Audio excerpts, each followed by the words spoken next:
definitely starting to get a little bit up there. So we go to see an OBGYN. Well, oops, turns out we've got a few problems. So there are tests and more tests and more tests. It's a stressful time. So they suggest we do what I'll call low-grade treatments. They have certain drugs that you can take. So let's try that for 6 or 9 or 12 months, which we do. No baby.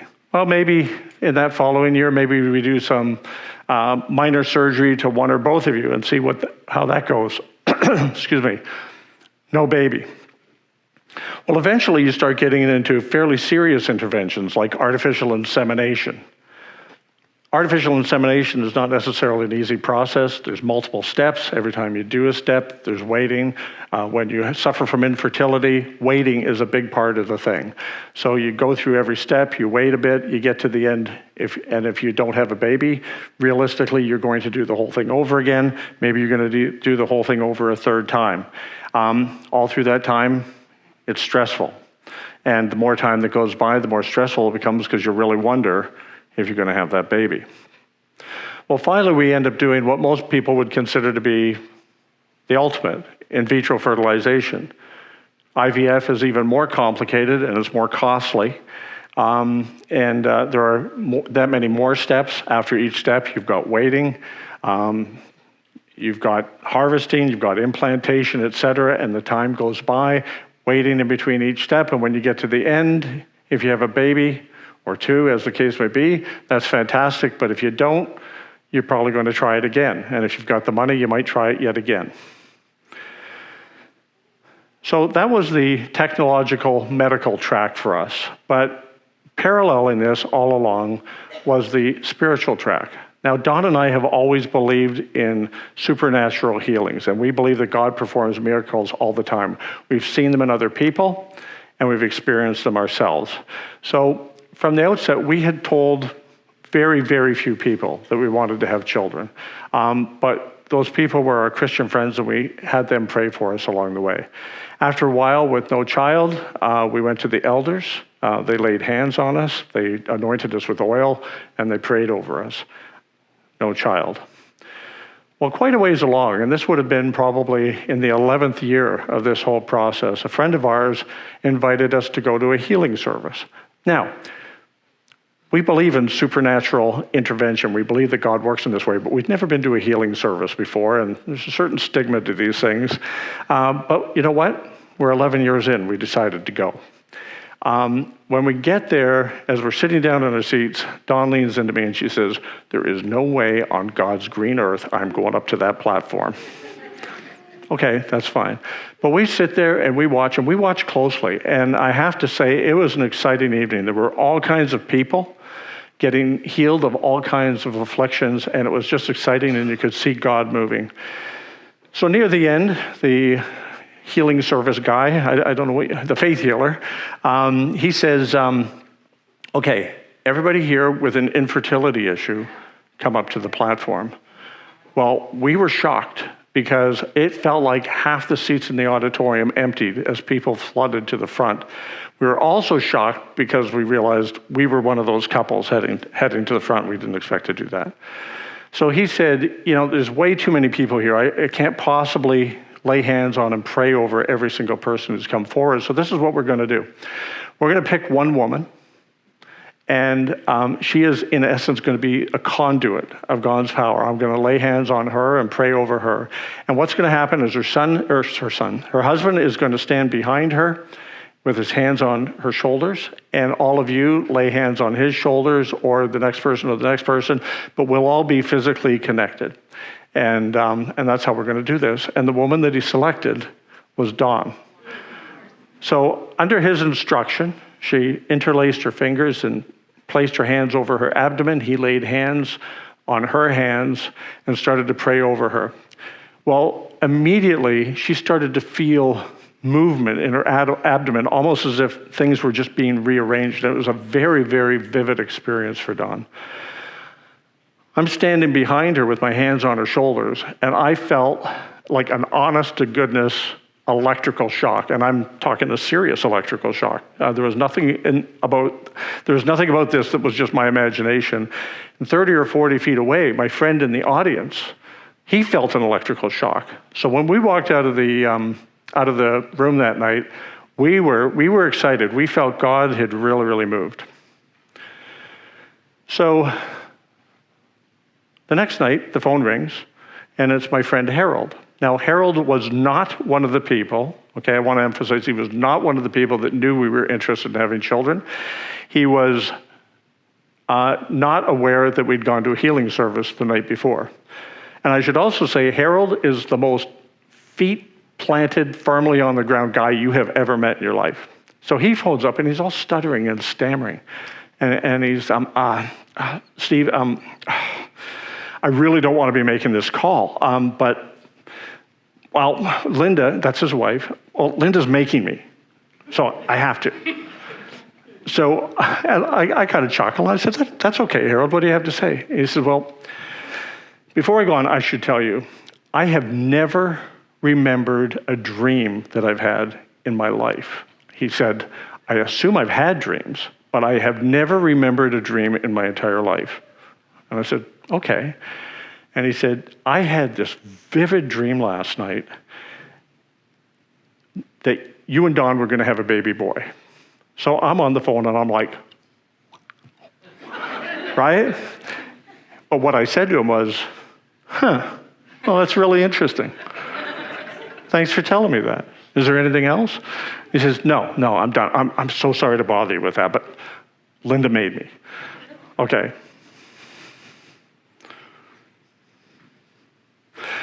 Me being me, I figured, okay, we're going to have a baby 9 months from now. But you know what? God is not going to be tied up in our little timeline, so we did not have a baby in 9 months. But I will say we did have a baby boy in the year following that. The whole process from the time we decided we wanted to have children to when we had our first son was 13 years. There were a lot of gaps after each try.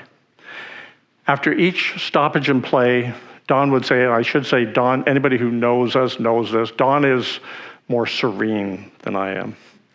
So after each stoppage and play, she would say, you know, I'm okay with this. If God wants us to be childless, that's fine. We'll just seek his face and find the alternative plan that he has in mind for us. And we'll go with that. That's okay. Me, I'm like a dog with a bone. If there's an obstacle, I'm going to find a way around it, over it, or under it. But one way or another, I'm getting past that obstacle. You know, tenacity is a really good trait. But patience and trust are better. It's not easy for me, who is a type A personality through and through. But God brought me there. SORTA. This is a big issue. 1 in 7 couples in North America, that might even be higher now, 1 in 7 couples in North America have an issue with infertility, and many marriages fail because of this. But God is sovereign. His ways are above our ways. Now, some people will say, well, it's easy for you to say, you got your kid. But we remember, it's traumatizing. It's gut-wrenching if you're going through this. Don and I came within a micron of splitting up over this. For some people, procreation is so primal that infertility just seems excruciating. We will never forget the pain of those 13 years. But God is sovereign, and his ways really are above our ways. So all you can do is, yes, be tenacious, but also trust that he loves you no matter what. And always, the essence of trust, which we were just starting to learn, the essence of trust is grasp it lightly. We got screens. Okay, in a moment I'm going to start to talk about the roller coaster ride that was my business and professional life for 40 years. But before I do that, I'm going to read a passage from Matthew 6.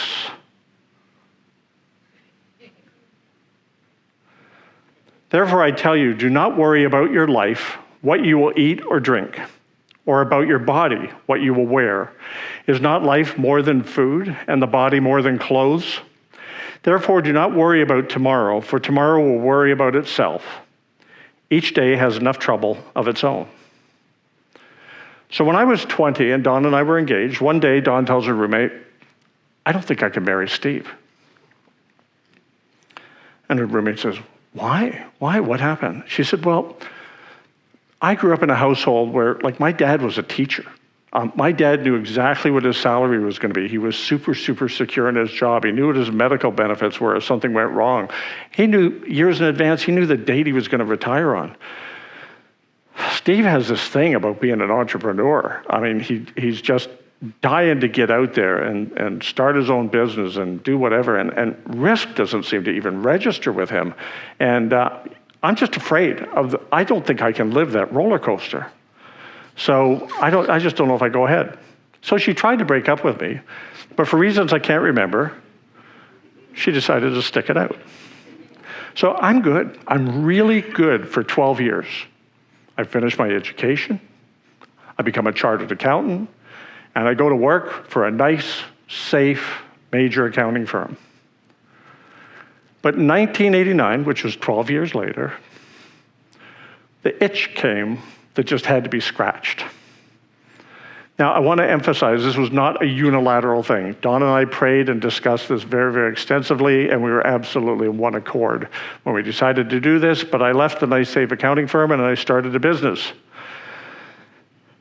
As it turns out, I started the business about 2 weeks before the 1989 recession started, and those of you who lived through that, remember, that was a bad one. Well, it was an uphill battle all the way, and we ran that business for 5 years, but at the end of 5 years in 1994, it was virtually insolvent, and we decided we would sell it for whatever it was worth and get out, and I went and got a job that paid a fraction of what I'd made previously, but we spent the next 2 years paying off all of our debts and the debts in the company, and then we started for the remainder of the 90s to start climbing back up. So I was very fortunate. I became the chief financial officer of a technology company in the internet space. And I was part of the team that took that company public. We listed it on the stock exchange. And as a reward for that, I just earned gobs and gobs of stock options. So I decided, now that I've got my grub stake, so to speak, I am going to arrange my life to suit me. I want to be clear, that does not mean I went on some hedonistic, materialistic binge, okay? I mean, my vision of my future was that generosity would be very involved in our life forward as God prospered us. I felt that my business would be used to serve God's purposes. So it's not like I went off the deep end and on some rant. But here's the key, is that I decided in no uncertain terms, I was the one who was going to run the show. God was not going to run the show. And when you think about it, this is a foundational sin. This is basically what Adam and Eve did in the garden. And there's no way God is going to tolerate that kind of thinking.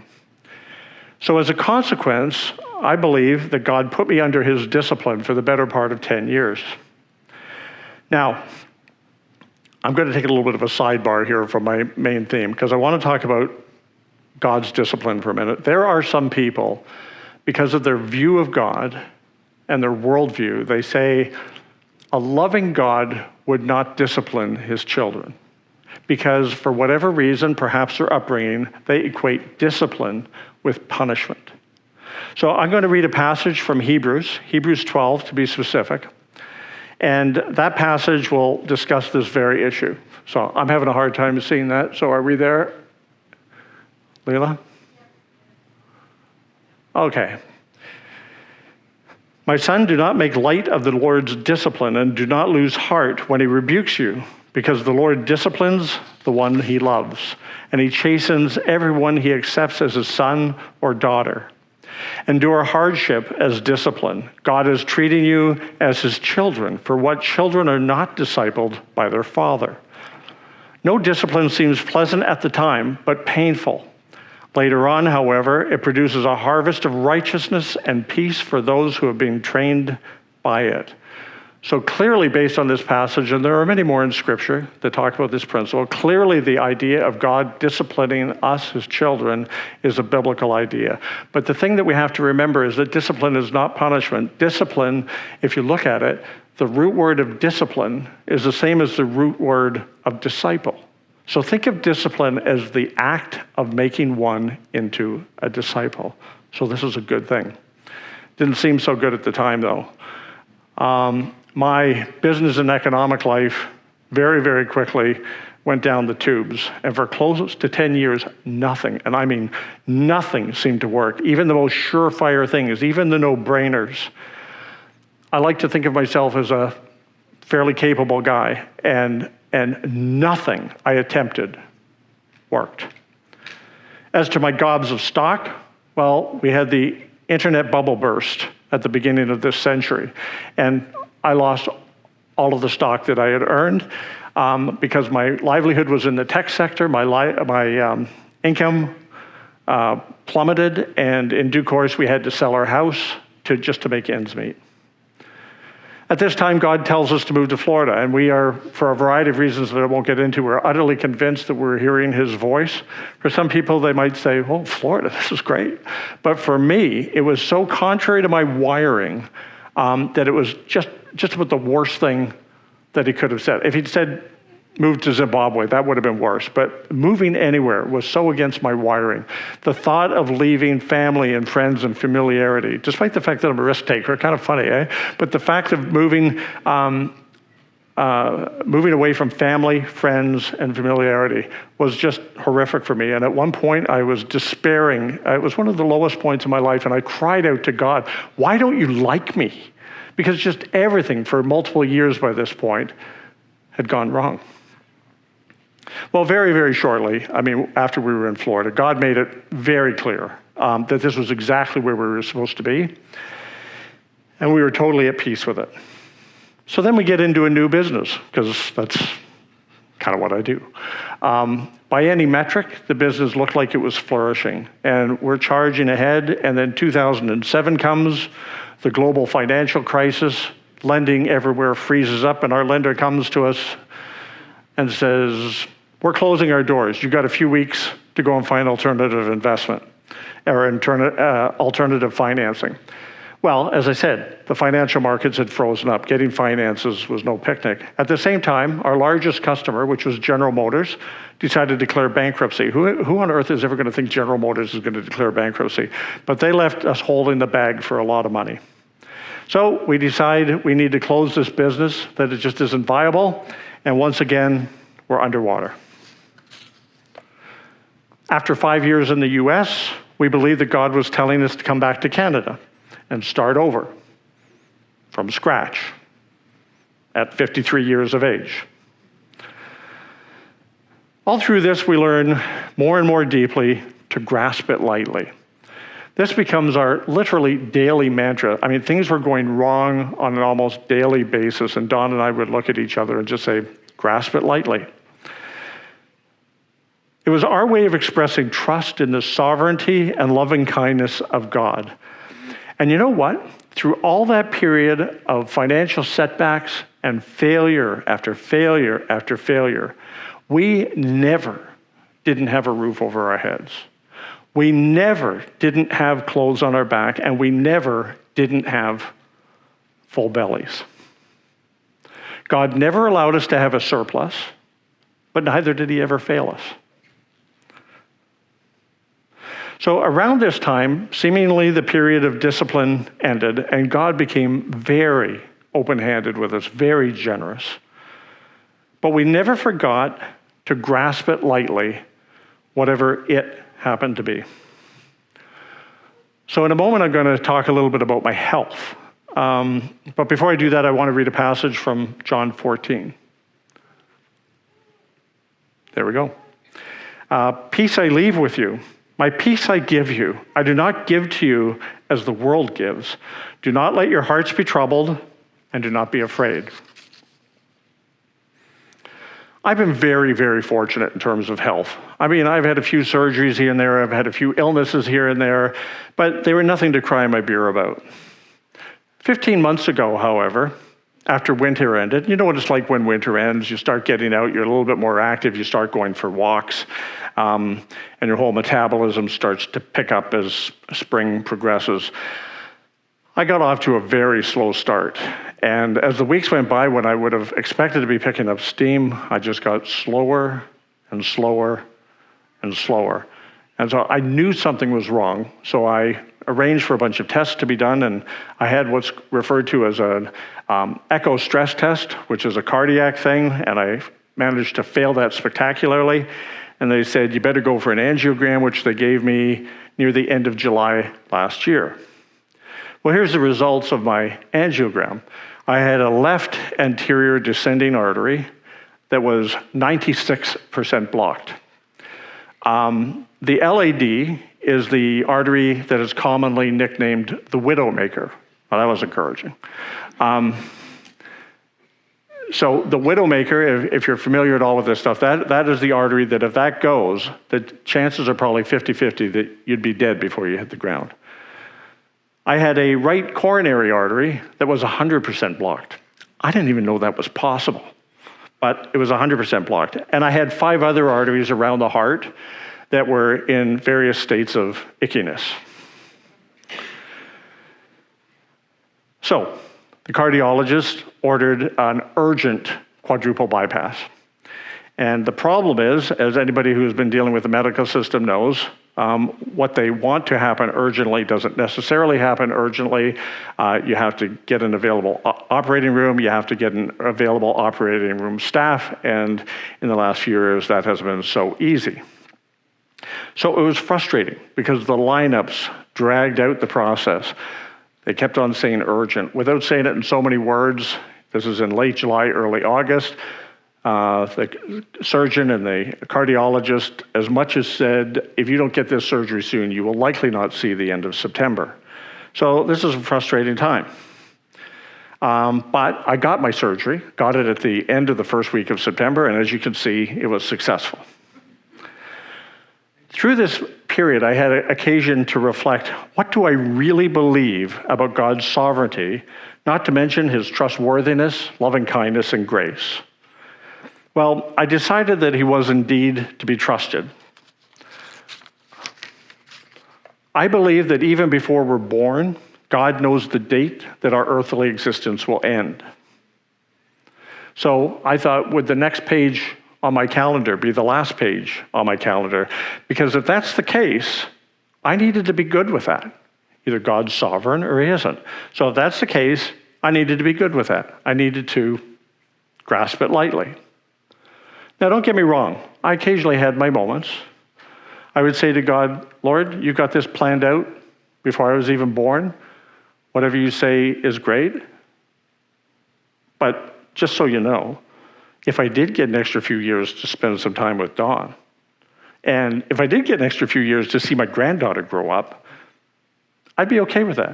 You know, just saying, God. But when all was said and done, I was at peace and able to grasp it lightly. And I have to say, I think that one of the major reasons why I was because of the 13 years of infertility, because of the 10 years of discipline regarding my financial life. Infertility, the roller coaster, helps me to grasp it lightly. And so when I'm facing that surgery, here we are. So what is it, if anything, that's got you knotted up? Is it finding your life's partner? Having a baby? Is it getting your own home? Or in this market, is it keeping your own home? Is it business or career success? Is it your health? Maybe your loved one's health? What about your dreams? What about your calling? Whatever it is, let it go. Grasp it lightly. Don't worry about tomorrow. Stare into the eyes of Jesus so intently that the issues that have grabbed you seem dim by comparison. This does not mean sit and do nothing. By all means, self-advocate, plan, work towards your goals. I'll even go so far as to say, fight for some of them. But while you're doing that on the surface plane, down in your heart of hearts, where hopefully is where you really live, let go and trust in the God who loves you. One more thing.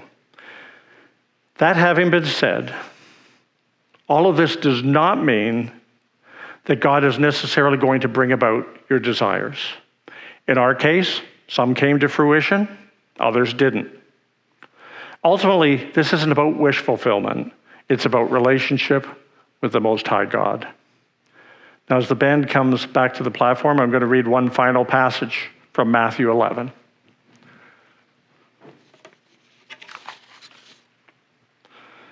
Come to me, all who labor and are heavy laden, and I will give you rest. Take my yoke upon you and learn from me, for I am gentle and lowly in heart, and you will find rest for your souls. For my yoke is easy and my burden is light.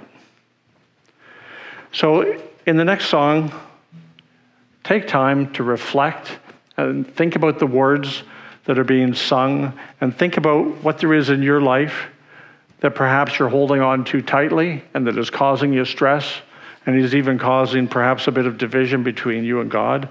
And think about these things and the need to grasp it lightly. And after the music, I'm going to come back up and pray with you. Father, these can be tough things. These are things that can consume us.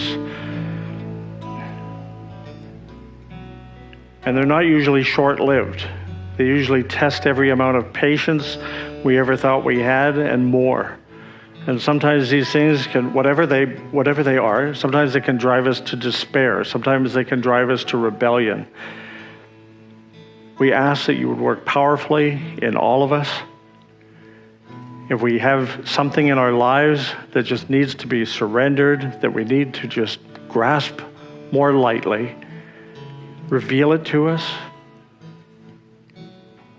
and enable us to trade burdens with you.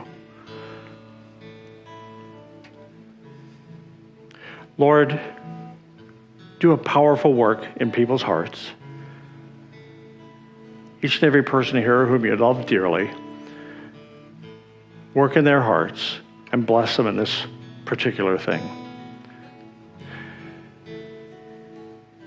If anybody here would like to have somebody pray with them because something is particularly burdening them, please feel free to come to the front after the service ends.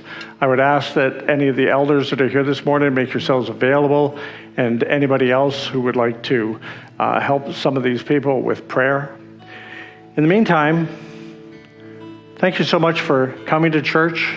Now let's go out and try our best to be the church.